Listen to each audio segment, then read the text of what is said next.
Bismillah, wassalatu wassalam ala rasulillah. Maintenant, on va traiter quelques exercices sur le champ magnétique des aimants. Exercice 1. Sur le schéma ci-dessous, à côté de l'aimant se trouvent deux aiguilles aimantées.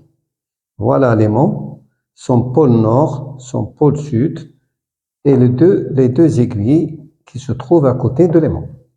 Première question, indiquez sur le schéma la nature des pôles de chaque aiguille. Deuxième question, représentez sans échelle le vecteur champ magnétique créé par l'aimant au centre de chaque aiguille. Pour la solution, le pôle sud de l'aimant attire ce pôle-là. Donc, ce pôle pour cette aiguille, c'est le pôle nord. Et l'autre pôle, c'est le pôle sud. Le pôle nord de l'aimant attire ce pôle de cette aiguille. Donc, ce pôle, c'est un pôle sud. Et l'autre, c'est un pôle nord. Pour le champ magnétique, on sait que sa direction passe par la direction de l'aiguille. Son origine, c'est le centre de l'aiguille. Le sens, c'est du sud vers le nord de l'aiguille. Et je représente ce vecteur à partir de ce point. Je le note B. Pour ce cas-là, la direction, c'est la direction de l'aiguille. Le sens, c'est de sud vers le nord de l'aiguille. Et je le représente comme ça. Ça, c'est le champ magnétique au centre de l'aiguille. Le champ magnétique créé par cet aimant à ce point-là.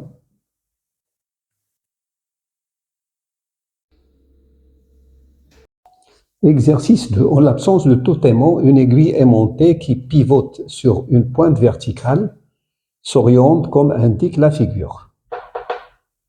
Première question, donnez les caractéristiques de la composante BH du champ magnétique terrestre. Représentez sans échelle le vecteur BH. Deuxième question, sur un plan horizontal, on approche de l'aiguille un aimant droit, voire figure. L'aiguille tourne de l'angle alpha égale 30 degrés. Petit a, expliquez la déviation de l'aiguille. Petit b, nommez les pôles de l'aimant. Petit c, quelle est l'intensité B du champ magnétique créé par l'aimant au centre de l'aiguille? Première question, donnez les caractéristiques de la composante BH du champ magnétique terrestre et représentez sans échelle le vecteur BH. Solution. Pour la question 1, les caractéristiques du vecteur BH sont: direction, c'est la droite qui passe par les pôles magnétiques de la Terre. Le sens de S vers N de l'aiguille. L'intensité BH est presque égale à 2×10-5 Tesla. Je représente le vecteur BH comme suit: l'origine au centre de l'aiguille, orienté du pôle S vers le pôle N de l'aiguille. Et voilà le vecteur BH. Deuxième question, sur un plan horizontal, on approche de l'aiguille un aimant 3, voire figure. L'aiguille tourne de l'angle alpha égale 30 degrés. Expliquez la déviation de l'aiguille. Pour la question 2a, en plus du champ BH, l'aimant crée un deuxième champ B. L'aiguille s'oriente suivant la somme BH plus P. Voilà BH. Donc P, il est orienté comme ça. Et la somme sera orientée suivant la direction de l'aiguille. Alors l'aiguille va donc tourner de l'angle alpha dans ce sens-là. Petit b, nommez les pôles de l'aimant. Pour la question B, on sait que le champ magnétique des aimants pointe vers le sud et sort du nord. Donc ce pôle, c'est le pôle sud de l'aimant et celui-là, c'est le pôle nord. Petit c, quelle est l'intensité B du champ magnétique créé par l'aimant au centre de l'aiguille? Pour la question C, on note B', la somme vectorielle de BH plus B. Je représente BH, B et la somme B'. Voilà l'angle alpha. Et de cette figure, on écrit tangente alpha est égale ce côté, le côté opposé sur le côté adjacent. Le côté opposé est identique à B. L'adjacent, c'est BH. Donc, tangente alpha est égale B sur BH. Et B est égal BH tangente alpha. Application numérique, B égale 2 10 moins 5 fois tangente 30 est égal 1,15 10 moins 5 Tesla. Exercice 3. Sur une table horizontale, on place deux aimants droits. Au un point A de la table, les intensités B1 et B2 des champs magnétiques de ces aimants sont B1 est égal 2 fois B2 est égal 5 10 moins 3 Tesla. On change l'orientation d'un aimant par rapport à l'autre. Et on représente les vecteurs B1 et B2 dans différents cas. Le cas A, B, C et D. Alors voilà le vecteur B1, le vecteur B2, ils sont perpendiculaires. KB, le vecteur B1, forme un angle β égale 60 degrés avec le vecteur B2. Ici, pour le cas C, les deux vecteurs sont collinéaires et de même sens. Ici, les deux vecteurs sont collinéaires, mais de sens opposé. Première question, pour chaque cas, représentez le vecteur résultant B est égal B1 plus B2 et calculez son intensité. Pour les cas A et B, calculez l'angle entre le vecteur B et le vecteur B1.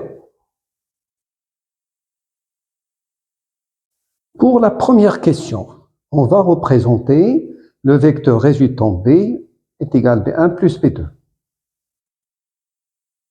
Et on calcule son intensité. B est égal B1 plus B2. Le cas A.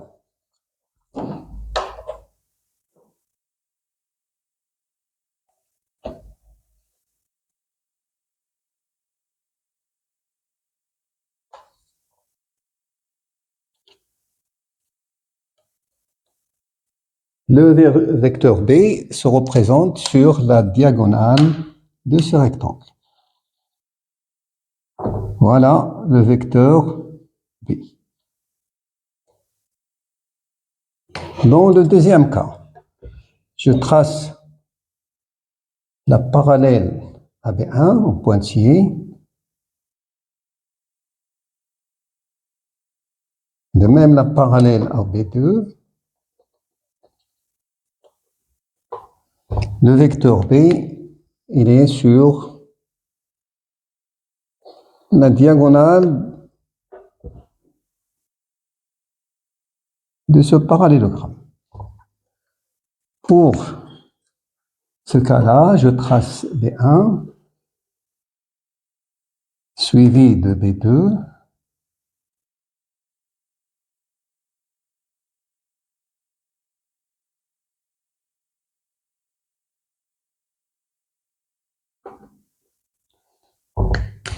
alors B se représente de cette façon. Dans ce cas-là, je représente B1, B2, et le vecteur B, il est comme ça.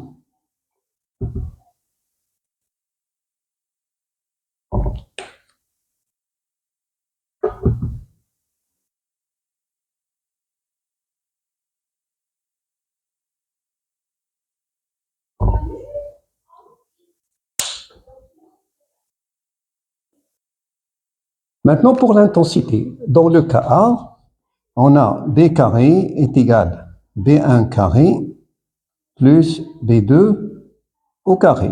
Ça, c'est l'hypoténuse. Ce côté-là au carré plus celui-là qui est identique à B2 au carré, ça donne B carré. Donc, B est égal racine de B1 carré plus B2 carré. B est égal racine B1 carré plus B1 sur 2 au carré.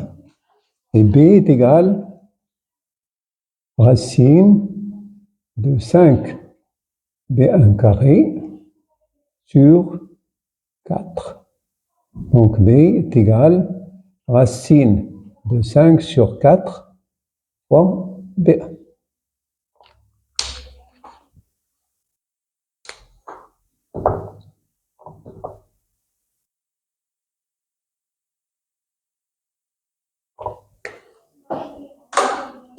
Pour le deuxième cas, on a B carré est égal B1 carré plus B2 carré plus 2 B1 B2 cos bêta. Voilà, bêta.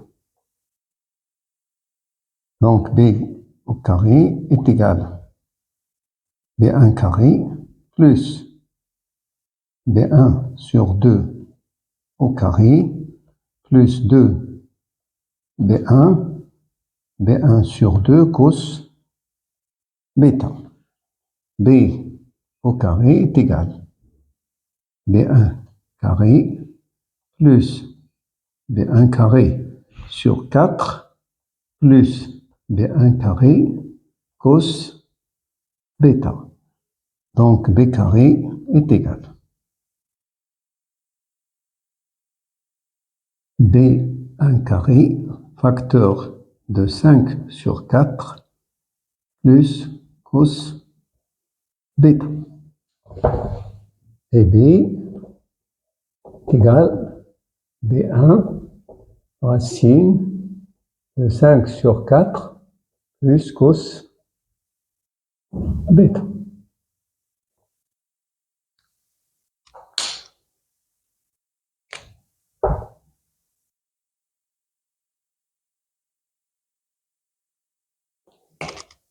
Pour le cas C, on a B est égal B1 plus B2.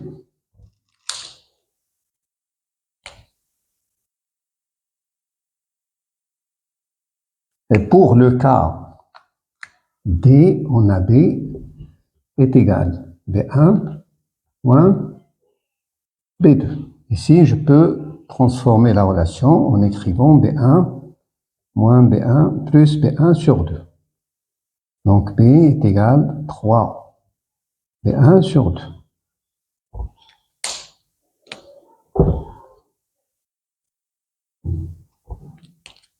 Ici, B est égal B1 moins B1 sur 2. B est égal à B1 sur 2.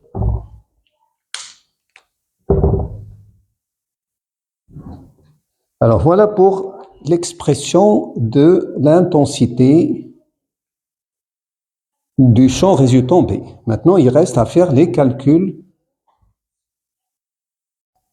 Pour les calculs, pour la question A, on trouve 5,59 10-3 Tesla. Pour la question B, 8,75 10-3 Tesla. Pour la question C, 7,5 10-3. Et pour la question D, 2,5 10-3 Tesla. Pour la question 2, pour les cas A et B, calculez l'angle entre B et B1. Pour la question 2, on demande l'angle entre B et B1. Cet angle, je le note alpha. De même ici, entre B et B1, je le note alpha. Alors pour le cas 1, on a tangente alpha est égal côté opposé sur côté adjacent. L'opposé, c'est identique à B2. Donc, ça fait B2 sur B1. Or, B2, c'est B1 sur 2. Donc, B1 sur 2 sur B1. Ça fait 1 demi. Alors, alpha est égal à 26,5 degrés. Pour le cas B, Je vais projeter sur l'axe AX. On a B est égal à B1 plus B2. Alors, si je projette sur l'axe des X, j'écris B cos alpha est égal à B1 plus B2 cos bêta. Et je déduis cos alpha est égal B1 plus B2 cos bêta sur B. Et c'est la relation à partir de laquelle je calcule alpha. Application numérique. Cos alpha est égal. Alors 5, 10 moins 3, c'est la valeur de B1. B2, c'est la moitié de B1, ça fait 2,5. 10 moins 3. Cos 60 degrés sur B est égal à 8. 75, 10 moins 3. Alors cos alpha est égal à 0,714 et alpha est égal à 44,4 degrés. On peut faire cette question-là pour chercher alpha à partir du produit scalaire entre B1 et B. Mais le raisonnement est un peu long. Alors je préfère projeter sur l'axe des X.